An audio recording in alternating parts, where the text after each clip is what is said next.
The Bible says when they came down, Peter, James, John, Elijah, Moses, when they came down to the foot of the mountain, they met a man whose son was possessed.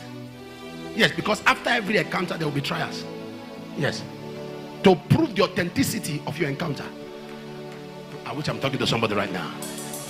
After the encounter, there will be challenges to prove the authenticity of your encounter. The Bible says they came down, they met a man whose child was bound. And Jesus looked at them and said, what happened? The man said, I brought my son to thy disciples and they could not cure him. And Jesus asked, what is the matter? He said, this demon throws him to the fire and to the water. Throws him to where?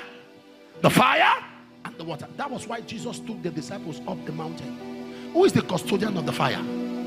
Elijah. Who was the custodian of the water? Moses. He took them there so they can get encounter with the custodian of the fire and the water. So when they come down to the foot of the mountain, they can deal with demons manipulating the fire and the water.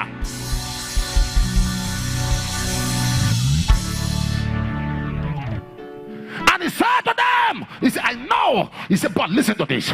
He said, albeit this kind goeth not except by fasting and prayer. Now, why would Jesus bring up the subject of fasting at that point?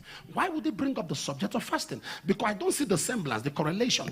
Did Jesus retire to fast and return to handle the problem? He handled it on the spot.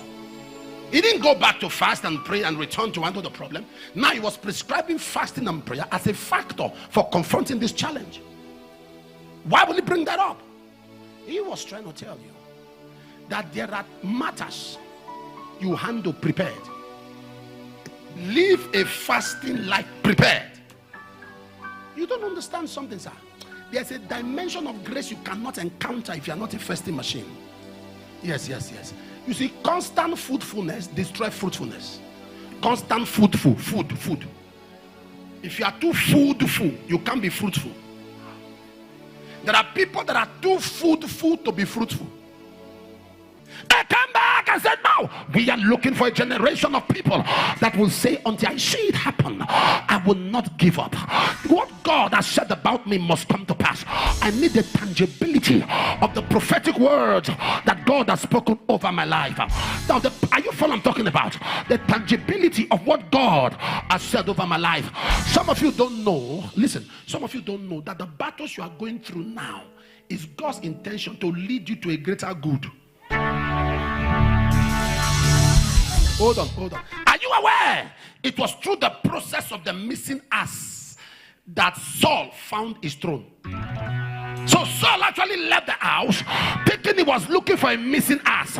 He didn't know he was looking for a missing throne. Saul thought he was looking for a missing ass. He didn't know he was looking for a missing throne. There are some of you right now, what you're going through now is heaven's intention to navigate you to your place of rest. Is heaven's intention to navigate you to your place of honor. Is heaven's intention. You say, Apostle, I went through a crisis, I went through a pain. Yes, God is aware. If not that pain, you will not be dependent on God.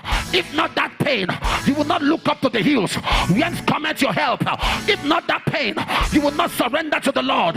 If not that pain, you will not submit yourself to him.